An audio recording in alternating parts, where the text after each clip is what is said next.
everyone. So in the previous lecture we have looked at some of the very interesting concepts. We have understood the experiment carried out by Milgram. We have seen that there are short paths existing between any two people on this earth, and we are efficiently able to figure out those short paths also without having a complete map of the entire world.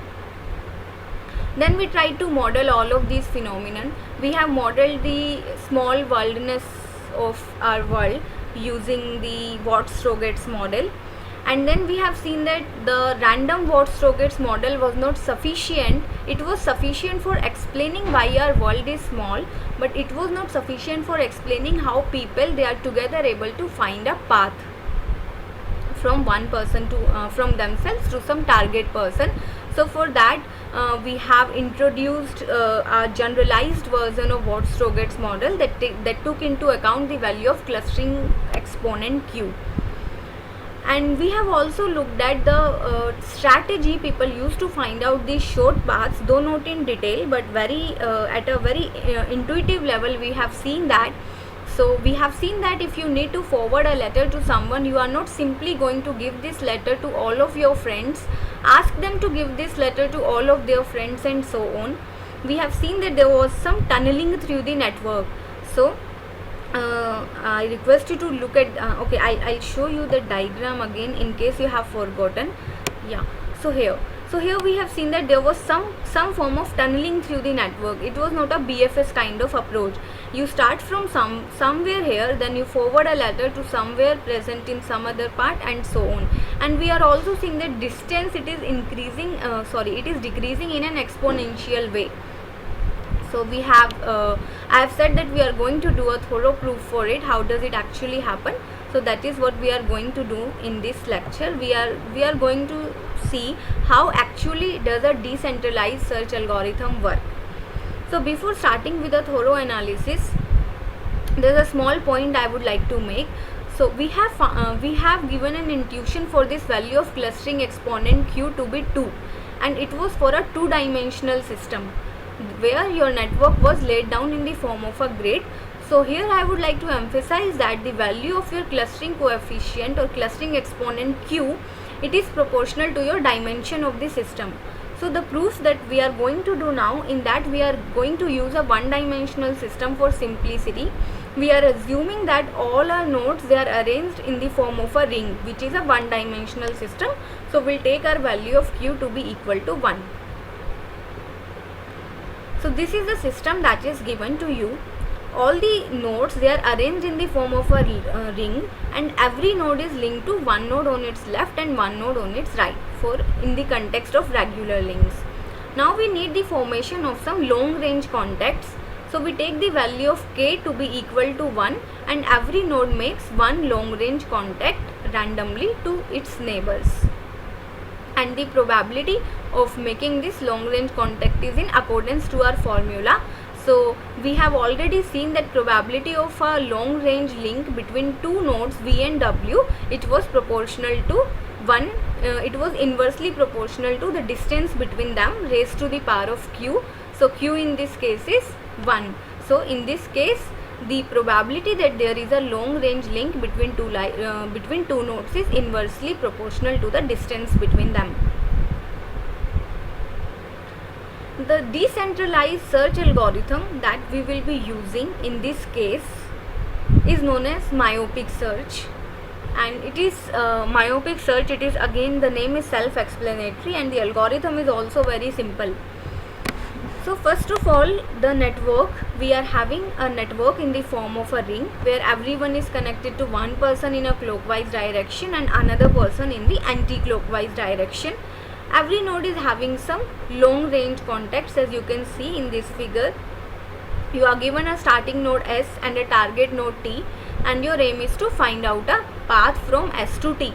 And while finding out this path, there are certain rules to be followed. There are certain assumptions that we make, and the assumptions are every node has a knowledge about all of its contacts, all of its ties, whether they are short range ties or long range ties. That is very obvious. Each of us know about all of our ties.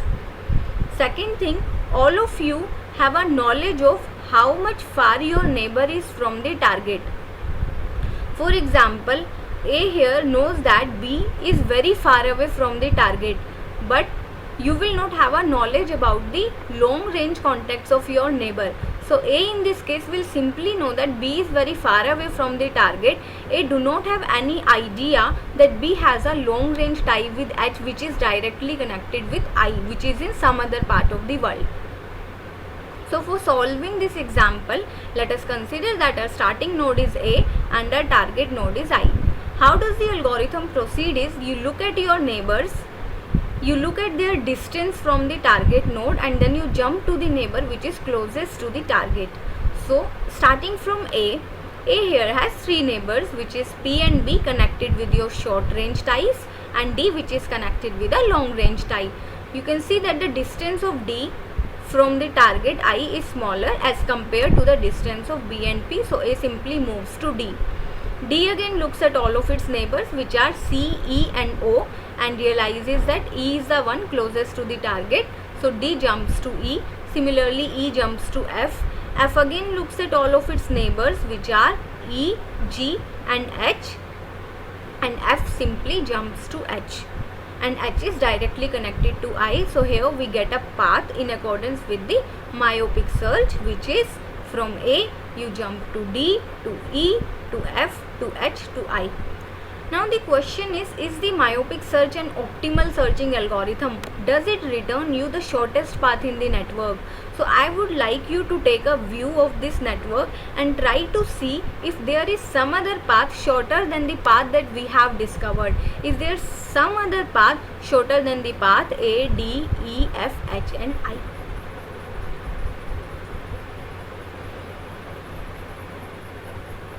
So if you have done it correctly, you will now realize that actually there is a short path of just length 3. From A you can directly jump to B, from B you can directly jump to H, and from H you can reach I. But myopic search is not able to discover this path because A was not having any knowledge about the long range contact of B. So it means that myopic search, it does not yield you the optimal path. So we need to find out the time complexity of myopic search, and we should know that if we perform a myopic search on a network, how much time will it take for this algorithm to terminate, and that's what we are going to do in rest of the lecture. So now we are going to analyze the myopic search. I request you to be very focused and understand everything from this slide. So everything now from this slide. Okay. So the figure, it shows you a ring. The circle, it is very implicit that there are some long range contacts and some short range contacts in this network. Your starting node is S and your final or the target node is T, where you need to reach. What we want to find is X. X is a random number, which is the number of steps that your algorithm takes to terminate, or the number of steps your algorithm takes to reach from S to T. Since X is a random variable, we would be rather interested in finding the expected value of X, that is the expected number of steps taken by your algorithm. It is very important to define a new term, phase, here. Phase is a very simple term. So when you are finding out the path from S to T, at some particular point in the algorithm you will be at some specific place. So let's say you are at this place. Now I say that you are in the phase J of your algorithm if your current distance from the target lies between 2 to the power j to 2 to the power j plus 1. So as you can see in this ring, this is the distance 2 to the power j, this is the distance 2 to the power j plus 1. So if you lie anywhere here in this network, it shows that you are in phase j. Similarly, you can see here also will be 2 to the power j. These nodes will also be at a distance of 2 to the power j from your final distance t, and somewhere here will also again be 2 to the power j plus 1. So this portion, if you are somewhere here, it also forms your phase j. Similarly, if you are at a distance 2 to the power j minus 1 to 2 to the power j in the network, again it means that you are in the phase j minus 1 and so on. So can you figure out the total number of phases possible? I'm not going to tell you the intuition behind how do we find the total number of phases. So if you'll use a little bit of imagination and logic, you'll turn out to know that the total number of phases is log n. Okay. Now keeping in account the total number of phases is log n, and we know at some particular step in the algorithm we will be at a particular phase. So x was your number of steps taken by the full search. So this x can be written as summation of x1 plus x2 up to x log n, where x1 is the number of steps taken in phase 1 of algorithm, x2 is the number of steps taken in phase 2 of the algorithm, up to x log n is the number of steps taken in phase log n, which is the maximum number of phases possible. So your expected value of x become expected value of x1 plus x2 up to x log n, and using the additive property of expectation we can distribute it over all the values. So we can write it as expected value of x1 plus expected value of x2 and so on up to expected value of x log n. Now if we show that the value of each e of xj, where j ranges from 1 to log n, will be proportional to log n. That means showing that each phase of your algorithm will terminate in a maximum of log n steps. So if each phase of your algorithm is terminating in a maximum of log n steps, the total number of steps taken by your algorithm will be log n plus log n plus log n, which will be proportional to log n square. So that is our aim to prove. We have to prove that each phase of this algorithm terminates in a maximum of steps which is proportional to, in a maximum number of steps which is proportional to log n. Okay. So your overall search will terminate in log n square number of steps. Before starting with this proof, we'll look at the normalizing constant. We try to look at the normalizing constant. So we see what the normalizing constant here is. As we have discussed previously, the probability of a long range contact between two nodes V and W is proportional to the distance between them raised to the power -1, because here the value of q is 1. So if I replace this proportionality sign with an equals to sign, I need to introduce a constant here which we call the normalizing constant here. So the constant what I am introducing here is 1 by z, and the value of z here is taken to be the sum of dvu. It's to the power of -1. Okay, it is the sum of your dvu to the power of -1 or all the nodes u not equal to v on the ring. So it is simply if you want to calculate the value of z, it is 1 divided by distance from one node, plus again 1 divided by distance from the second node, plus 1 divided by distance from the third node, and so on. So through our structure of the network, we know that there are two nodes. If we take a particular node on the ring, then there are two nodes on this network which are at a distance of 1 from this particular node. Then again there are two nodes which are at a distance of 2 from this node. Again there are two nodes which are at a distance of 3. So your value of z, it become less than or equals to 2 into 1 plus 1 by 1 plus 1 by 2 plus 1 by 3 up to 1 by n by 2. And when you will solve it applying an integral formula, this value turns out to be your 1 plus log of k. So we have found out a value for z which is less than or equals to 1 plus log n of k, and then we can plug in this value here. Okay, and so k, the value of k here is n by 2. If we have actually found out the value of this term 1 plus 1 by 2 plus 1 by 3 up to 1 by k, which turns out to be 1 plus log n k. If you put that value here, so your z turns out to be less than or equal to 2 into the inner term becomes 1 plus log of n by 2, and when you will solve it, you will get the value of z to be less than or equal to 2 log n. clubbing that value of z in our formula, so the probability of node V making a long range tie to W turns out to be greater than or equals to 1 by 2 log n dVW to the power of -1.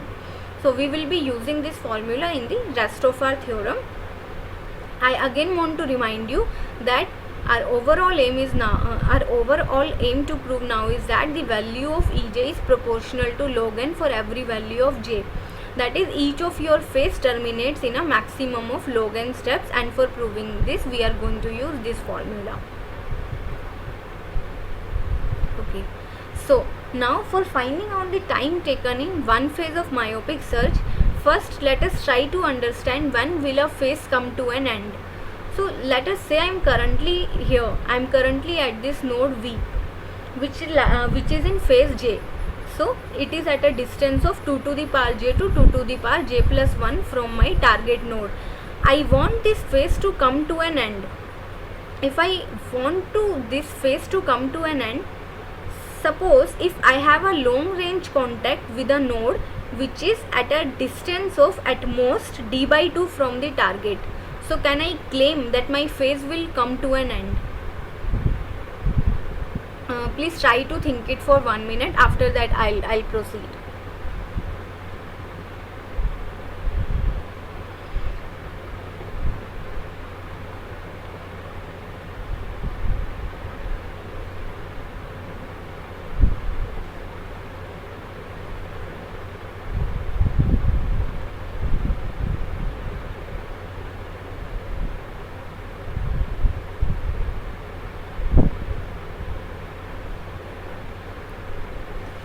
Okay, so for giving you an intuition for this, you simply see that I am in a phase which ranges from distance 2 to the power j to 2 to the power j plus 1.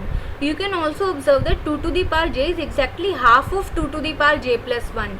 So if I am somewhere here and I turn down to a node which is at most at a distance of d by 2 from the target. So let us say V was here, which is the extreme point for V, which was possible. So if V was somewhere here, which is exactly at a distance of 2 to the power j plus 1, so the value of D now is 2 to the power j plus 1.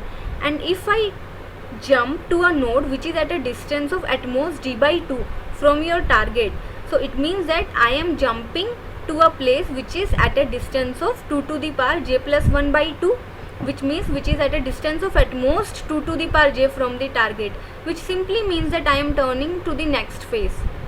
So even if we take V to be the extreme case to be present at 2 to the power j plus 1, and if I jump to a node which is at a distance of half from it, I'll definitely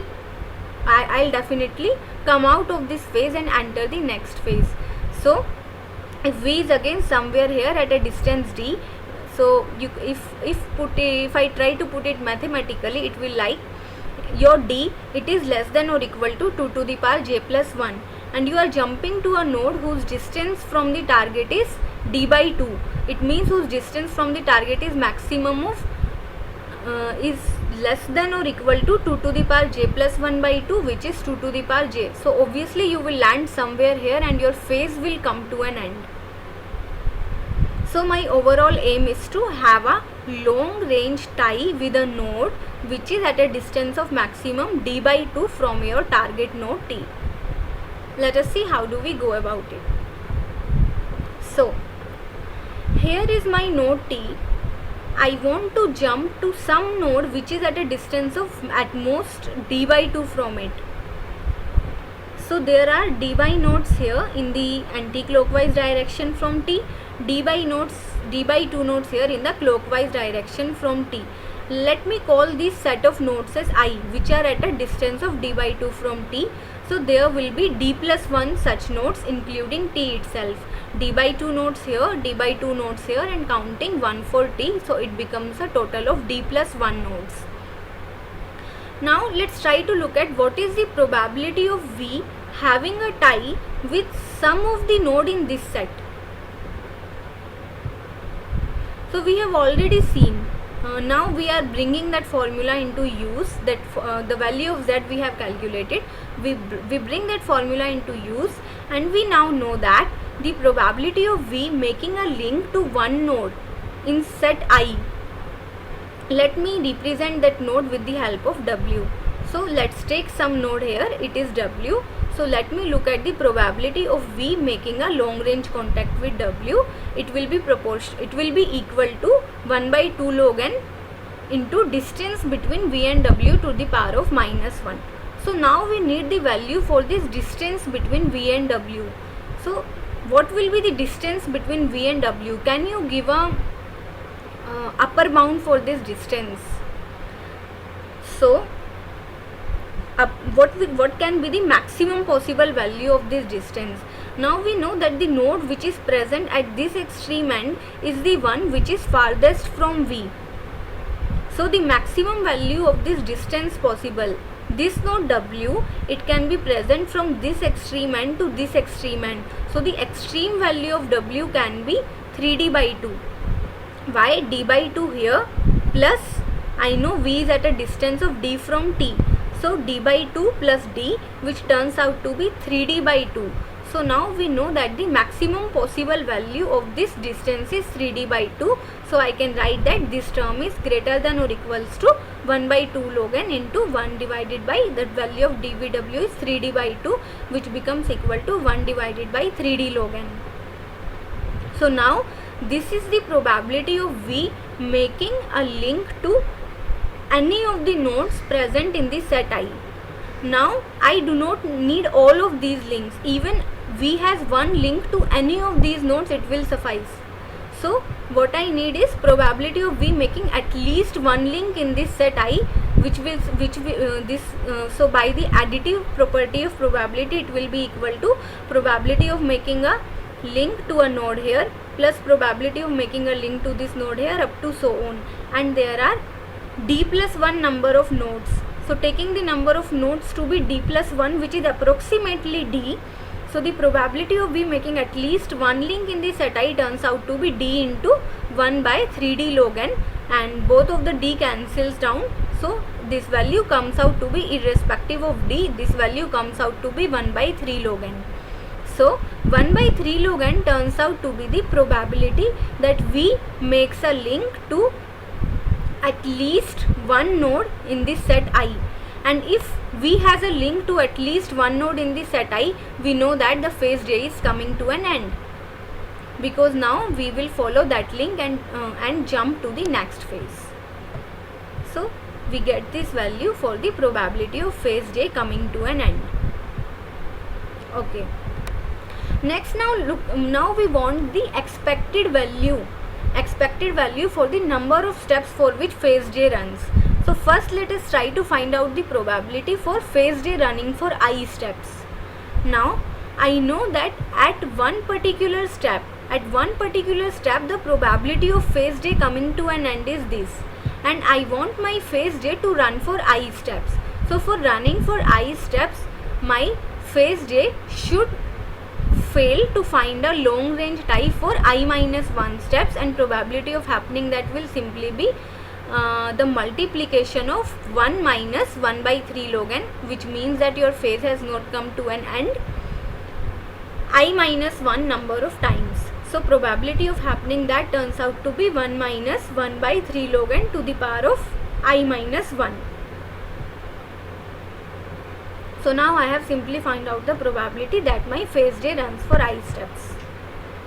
Now we turn to the last step, where we have to prove that for phase J coming to an end, it takes a maximum of log n steps. So E of xj is the expected value of the number of steps taken by your phase J to complete. It can be written as 1 into probability that your phase completes in 1 step plus 2 into probability that your phase completes in 2 steps up to so on. This expected value can also be written in this way. It is very simple to see why this value can be written in this way, because we know this term will count here 2 times, this term will count here 3 times, so we can write it as this: probability of xj greater than equals to 1 plus probability of xj greater than equals to 2, which will account for one of the values from 3, one of the values from 4, and so on. So we can see here we need the probability that xj is greater than or equals to 1, that probability this phase takes more than some particular number of steps to end. Basically we need the probability that xj is greater than or equals to I, and we have already calculated this probability in the previous step, where we see that probability that phase j runs for greater than or equals to I steps, phase j runs for I steps was this. So we can simply club in this value here. So probability that xj runs for greater than or equals to I steps was less than or equals to 1 minus 1 by 3 log n to the power of I minus 1. You club all these values here, so you get E of xj is less than or equal to, this turns out to be 1, plus you put the value of I to be 2 here, I to be 3 here, so you get a geometric progression here. And when you solve this geometric progression by using the formula of addition of geometric progression, a divided by 1 minus r, it turns out to be 1 divided by whole of this term, and your 1 get cancels, and you get the expected value of xj to be less than or equals to 3 log n. It simply means that each of your phase, irrespective of the number of phase you are in, it completes in your maximum of 3 log n steps, which is proportional to log n. So let me come back to my previous claim.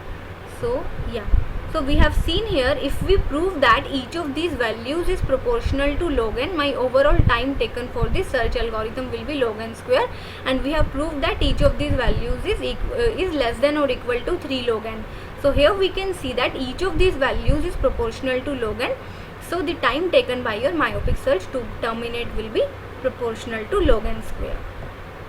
So here we put an end to this theorem, and this theorem is easy to extend for a 2-dimensional grid. It is given in your textbook as how to do it, so I leave that as an exercise.